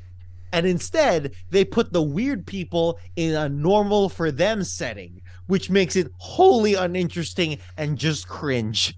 Like, no, you rewrote the formula to be something worse, and let's not even bother. It would have been better if they would have started killing people. That's what I keep saying. It would have been better. Okay, In my research, there was a TV show called, I forget. It was a soft reboot of the series where instead of being horrible monsters, they were normal people, but they were dark, murderous people. So same house, same setting, but instead it was like a more believable, darker take. I'm like, okay, that's interesting. I never watched it because it was like in the mid 2000s, I think. But like, it looked interesting. Instead, this one was so faithful it hurt, and so delusionally faithful that we thought it was interesting when it was exploring the lore of the monsters. Like, okay, we're done. Dumb movie to its core. We want to go into dishonorable mentions, Joe. Are you prepared for that? Yes, I am. Steve, you can go first. All right, not going to take a whole ton of time on this, but do want to shed. It's not really, again, for me, it's not really dishonorable mentions because I do make a top 10 best and worst every year. So this is just 6 through 10. See the full list and full descriptions at stevepulaski.com. Number 6 on this list is Redeeming Love. Now, this is a movie that's easy to forget that it came out this year. Another great religious offering, too, from Pinnacle Peak, formerly Pure Flix Entertainment, the God's Not Dead company. Now, the only thing I'll say about this, though, is that, like, this is probably the most risque Pure Flix movie yet to be released because it revolves around human trafficking. Whoa! Yes, this revolves around human trafficking. And like, oh my God, it's an hour. Black Widow? No, it's an hour and 40. It's an hour of 40 minutes of like this guy trying to prove to this woman that you're not completely hopeless. God loves you despite the shit you've been through. And Lord knows if you've seen even one Pure Flix movie, you know the beautification aesthetic of this, of how these movies like to operate too. And which makes it really, really icky when it comes to this human trafficking angle. This thing flat out sucked. This thing came out in January of last year. Number 7 was Mac and Rita. I think a lot of people don't even know what this one was. This is the Diane Keaton movie that came out in theaters in August that I think 12 people, including my stupid self, saw. This was a miserable miscalculation. What sucks even, too, is this is directed by Kate Hesselton. Kate Hesselton, she's married to Mark Duplass, and she's worked with a lot of Mark Duplass movies. And this thing is just aimless from its core. It's kind of a body swapping movie, but it's about this like 30-something woman who lives like a 60, 70-year-old woman. She's a very introverted homebody. Then she goes into like this, I don't even remember what it was. This like, it's not a tanning bed. It's like one of those spiritual things. Like, you know what I mean? Like a past life regression tent. That's what it was. It was a past life regression tent. And she wakes up as Diane Keaton, a 70-year-old woman, and she gets to live out her dreams of being like this 70-year-old woman who watches TV all day. God, what a stupid premise for a movie and a stupid movie to its core. I hated that thing. Jurassic World Dominion is number 8. We've already talked about this. I think the problems of this movie were greatly exacerbated by the fact that Top Gun Maverick, which was such a bold and beautiful blockbuster, came out just 2 weeks prior. And then we got this thing. To go off of what Joe said, this is worse than Fallen Kingdom. This is worse than Fallen Kingdom, given the stakes that were involved. Number 9 is a movie nobody's heard of, even less so than everything else I've talked about. It's a movie called Heckle. It's technically a 2020 movie, but it did come out on VOD in 2022, so I'm counting it as this year anyway. This is a really trashy British horror movie. It's short, at least. It's only 78 minutes, so at least it's short. The only reason I will confess to watching this is because Clark Gable III is in it. That's Clark Gable. That's Gone with the Wind, Clark Gable's grandson, who died just a couple of years ago. This is one of his last movies. So that's the only reason I watched it. He's okay in it. The movie itself is really lame and really uncomfortable and really ugly. Lastly is Running the Bases. This movie, as the cool kids say, had me in the first half. I was really enjoying this faith-based movie for about the first 35 minutes of it. It was an interesting premise about this baseball coach whose own brother died on the baseball field, and he was trying to like go through and be a coach and raise these young men to be like upstanding citizens. He gets plucked to another high school. He gets more money at a bigger high school and takes on this job. But then picture this if you can. This is where this movie lost me. An affluent Christian man in Texas gets thrown in prison alongside convicted felons and MS-13 gang members for practicing a religious act on city property in Texas. And that religious act is running the bases and praying. The running the bases after a game and praying. That's the religious act. For Christ's sake, did we not just go through like 10 years ago the whole Tebow thing, which granted, caused a lot of headlines, but the NFL never forbade that from being a thing. Like I said in my review, set this story in New York, LA, or one of those liberal hellholes, and I might buy this premise for an instance. I hated this movie even more because it was really going for something deep, like test of faith stuff in the very beginning when the guy's brother dies and how guilty he feels and how frustrated he feels. But no, it's just persecution porn. It belongs on the list that I thought it was going to make all along. Number 10's running the bases. Other honorable mention for me is that crappy Apple TV Plus movie Luck, that animated movie. That wasn't good either. Those are my dishonorable mentions rounding out my top 10. Joe, let's hear yours. My dishonorable mentions, I will say 10, 9, and 8, they're not necessarily bad movies. They're just kind of like, I gotta put something there. So I just had to go with whatever on my letterbox was at the moment. Like, all right, I mean, I guess you're up. So at number 10, we have Beast, the Idris Elba movie where he fights a lion to protect his family. Again, not a terrible movie, but like I just had to put something there. And number 9, Men, the A24 film, directed by oh my god, one of my favorite directors still. Alex Garland. Alex Garland. A man. Who directed Ex Machina and Annihilation. Again, not a bad movie. Actually has like probably the most insane ending I've seen to a movie last year.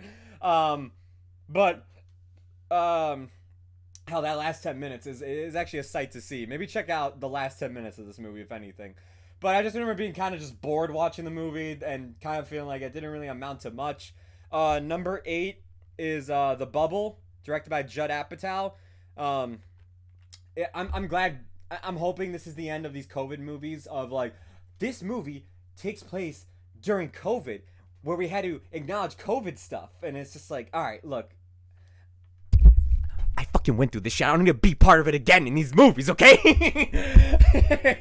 I'm done with this.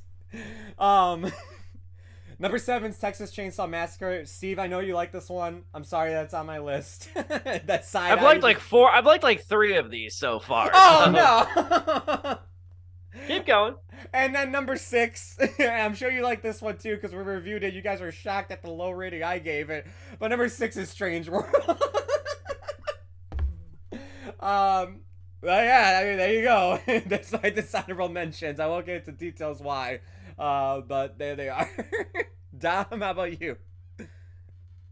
So we really need to discuss how we do our dishonorable or honorable mentions because I forget every year, so I interpret it differently. Literally, my only dishonorable mention is "Don't Worry, Darling," and that's because I will say this was a pretty of the movies that we watched for the show, because I don't have time to watch the other stuff that you guys watch around the show. For me, it's usually a movie a week is all I can do. I'm out of the 3 of us, I will gladly admit that I watched the least amount of movies. I'm probably the least equipped on this show, but actually, I would say this year you and I were probably closely tied. There was a lot of times I didn't get to go see a movie because of what I was doing. Or I only Dom had to plan the wedding. Joe got to go to every city in America. Look at me. Are you really that jealous?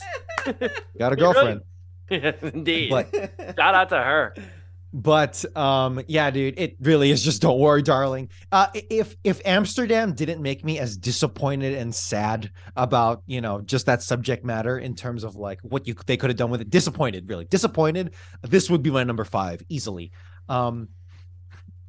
We don't need to say any more about this movie. I'm done. It's in the past now, and I'm very curious to see what Olivia Wilde does next. I'm done. Same with that movie. It's in the past. I'm gonna start using that. Both its values. No. All right, it's time for this. My number 1 worst film of 2022 is a movie called Family Camp. Spoiler alert, it's another religious movie. Here's the thing. Don't give me that Dude, look, Dom. you're going off on them tonight, man. Did Steve's hate for Christian movies kill the former Pope?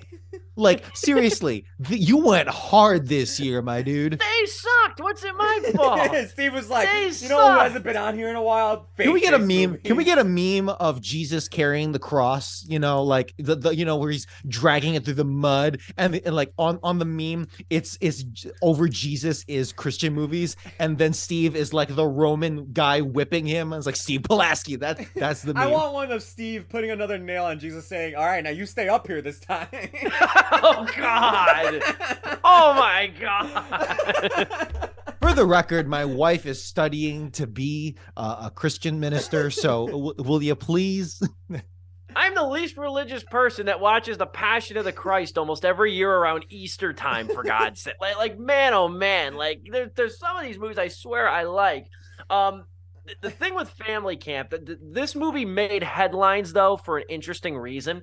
This thing was in less than 1,000 theaters around Easter, and it actually cracked the top 10 of the box office.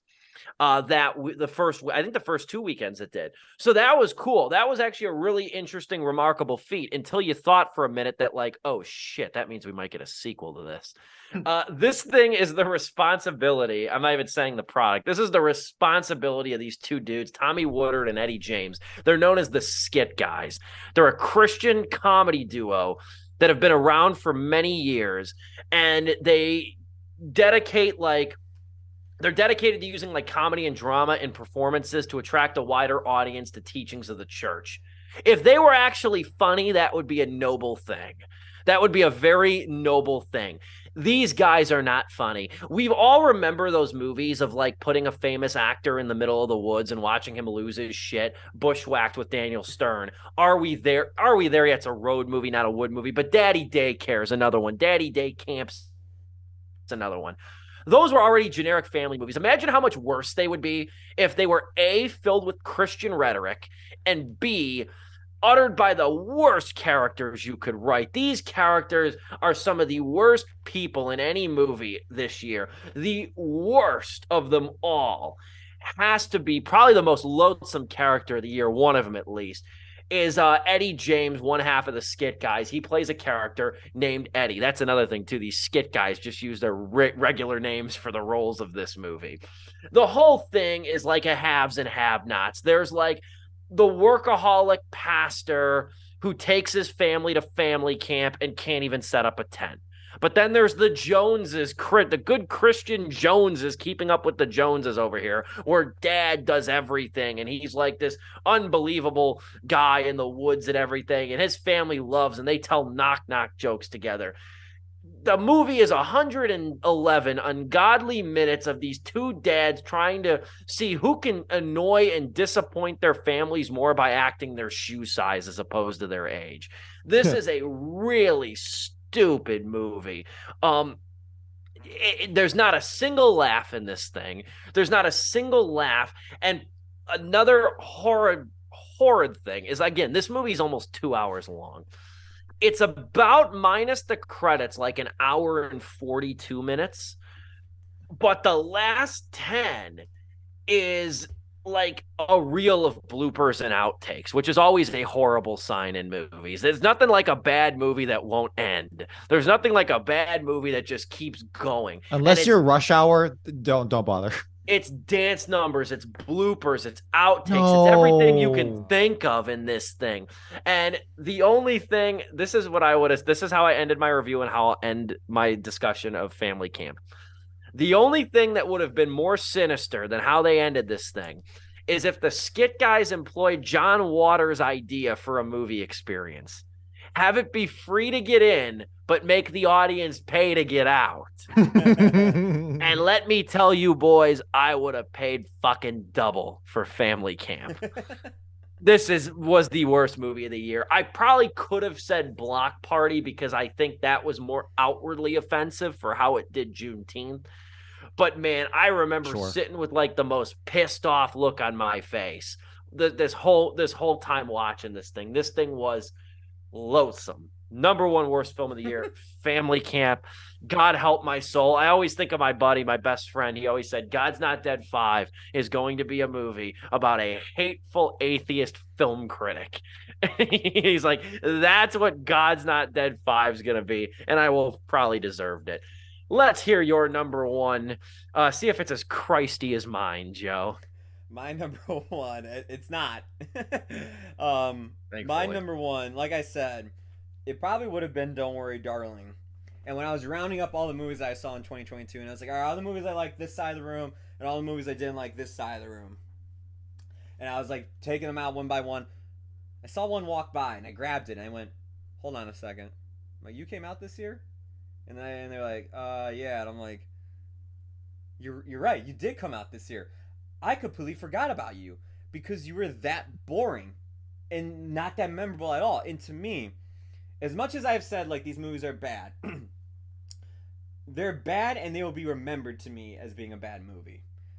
This movie to me though is one of the most boring movies I've seen, and that's why it's my number one, because sometimes making a boring movie is worse than making a bad movie.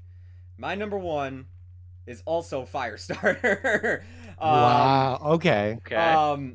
It's available on Peacock, and I have to say, if you own Peacock, have you watched Yellowstone yet? Maybe do that. Ty Sheridan is a really good writer and director. Check it out, along with the prequel series that has Harrison Ford. Because you'll probably be more entertained than Firestarter. What Dom was saying about this movie throughout the whole time he had it on his list, dude, you hit it right there on the head.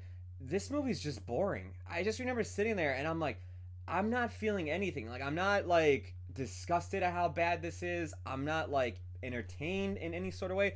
I am just bored out of my mind, and I want. And that's what's most offensive to you.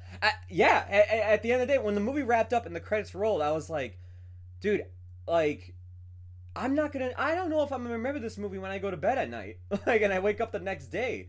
Like, if I did not have Letterboxd as an app, I don't know if this movie actually would have came back into my mind. Because I went back through, I'm like, all right, let me see. Like, I did lowest rating to highest ratings, and this was the first one that popped up. And I remember looking at my phone going, holy shit, that was last year. Like, and I was like, that was even a movie I saw. I will say, I feel bad for Zac Efron and the young actress in the movie that plays the main character, basically. I forgot her name, even though we just said it. She's probably going to want you to forget it too. Yeah, probably. Ryan Kiera Armstrong? Yeah, Ryan Kiera Armstrong. Yes. Just forget it for this movie. Just like forget I was in this. I feel guys. bad for both of them because it's like, you guys are probably so much better than this. In fact, I think you guys are so much better than this. This to me is a studio being like, wow, you see how much money It Chapter 1 made back in 2017? Yeah. We can do that. And I remember there was this period of time after It came out in 2017 where every studio went up and bought a Stephen King property. And we got some of the worst adaptations of those properties. The Pet Sematary remake in 2019 is god-awful. I know Steve will agree with me on that because we've talked about it together one night. There was another one in 2020 that Netflix released. I can't remember the name of it, but this goes up there with it as well. It's been the law of diminishing returns because Firestarter is worse than Pet Sematary. Yeah, honestly, yeah.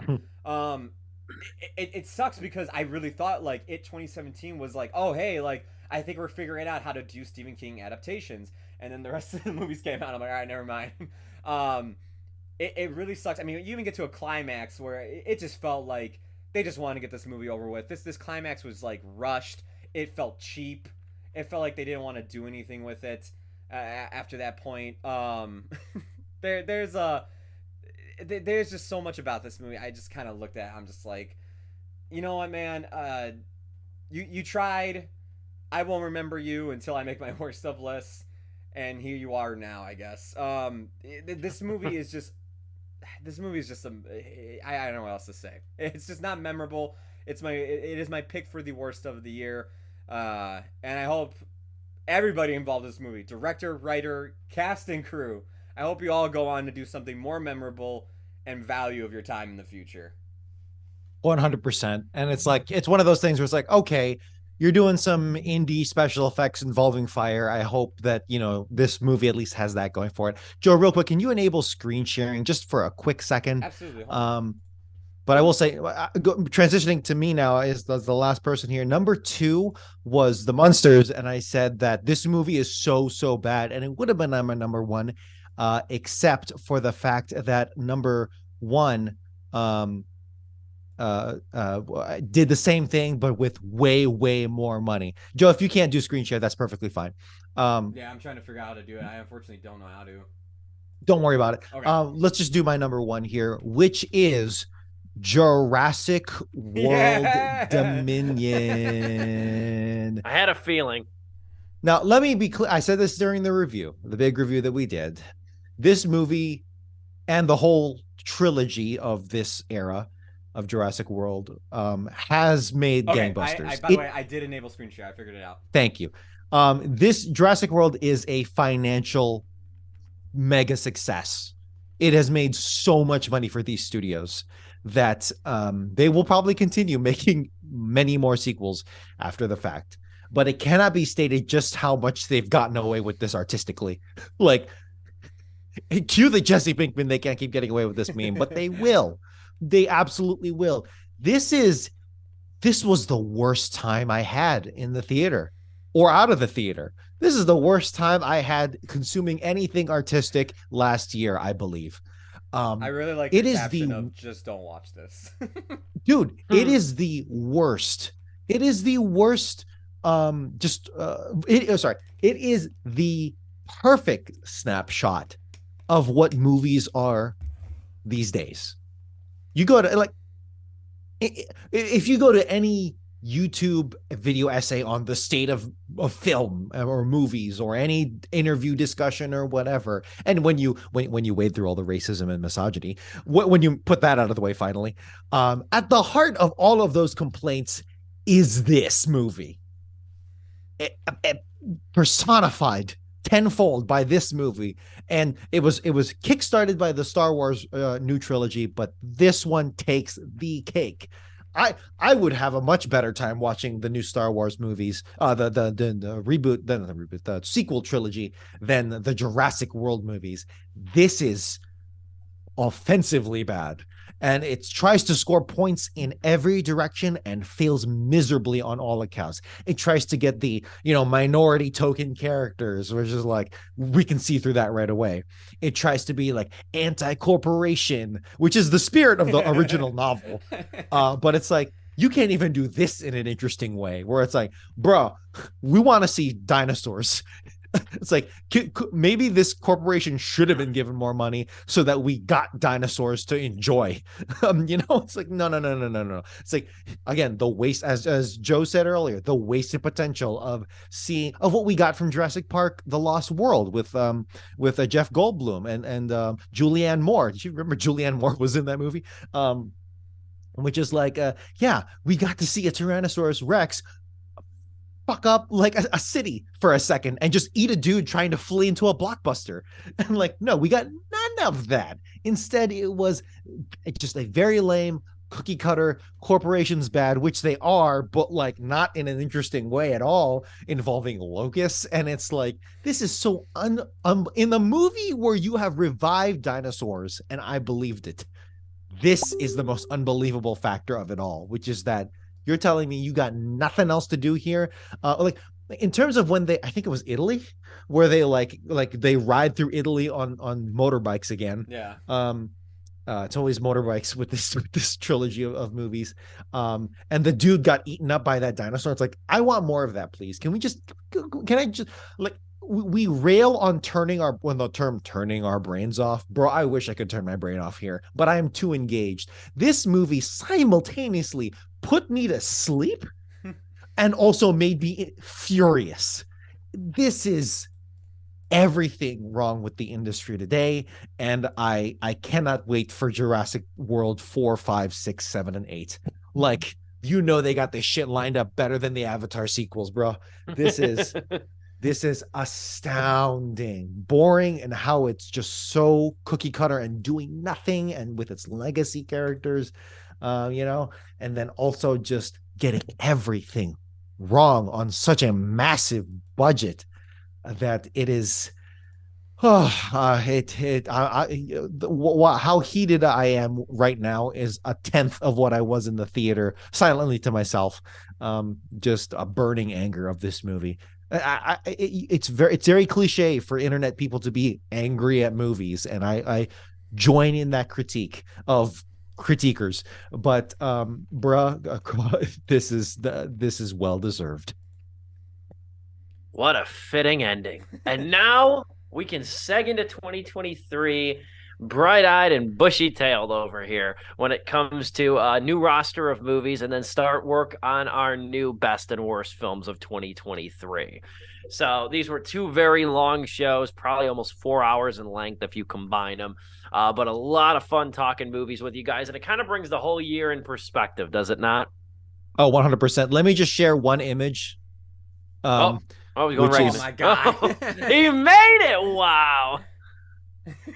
I got Photoshop, so I can make memes. Weaponized memes. Can you export that and send it to the Sleepless? I already did. King behavior over here. What an image. What an image to end off on over here. I'm putting that in my group chat with my boys over here. They're gonna love that tonight. Hell yeah. Thank you for sending that. 100%. That's our show, though. Next week, we are reviewing Megan. We're getting Dom out in the theater to go see Megan, because Joe and I, we've already seen it. Dom's probably still playing catch-up over here. Has to go see the new horror, thriller, cyberpunk dance aesthetic movie. Yes, a little dancing in there, too. I think it'll be a very fun review. We got that next week, too, so I'm super pumped for that. Because there's a few movies coming out this week. The one movie that I really wanted to see this week is not anywhere near here. I don't know if it's new your guys, that Skinamarink. Have you guys heard about that movie? No. It's an experimental horror movie. It looks wild. It leaked on the internet like last month. And it's honestly helped this movie's like publicity. It's called Skinamarink. And I haven't even watched the trailer. I just read the plot. It's about these two kids that wake up in the middle of the night and their parents are gone. And so are the windows and the doors in their house. Gone? Like the windows and doors are just gone? Gone. Oh. They are like entrapped in a box, essentially. Like a house. Shyamalan kind of like shit. A house with your parents are gone, no windows, that sounds like an anxiety attack of a movie. What was the movie called? Oh, again? yeah. Skinamarink, all one word. Isn't that a poem or a rhyme? Skinnamarink-a-doo or something like that? Yeah, I think it's Skinamarink. Skinnamarinky-doo. Yeah. That's because that's the thing I keep thinking of, but that's Skinamarink. Skidamarink is the rhyme. The Skidamarink a dinky dink, that's the rhyme. This is Skinamarink. Because the first thing I heard I was thinking, I'm like, isn't that like a nursery rhyme or something? But yeah. That's in theaters this weekend. I desperately want to see it. It's coming to Shudder later this year. I saw that it says Shudder Original on the poster. Yeah, but Shudder, it's funny. It leaked online, and then Shudder was like, no, it's going to theaters. Like they got such good press from it leaking online. Shudder pulled its streaming release and said, no, we're taking this to the big screen. Okay. But of course, not out here in Iowa. So I was just wondering if it was on your guys' radar. But that is our show tonight. Just gave you a nightmare premise to think about as you're going to bed, too. Great show, though, as always. We're back next weekend to review Megan. Until then, for Dominic Guanzon, Joe Viso, and yours truly, this has been Sleepless with Steve.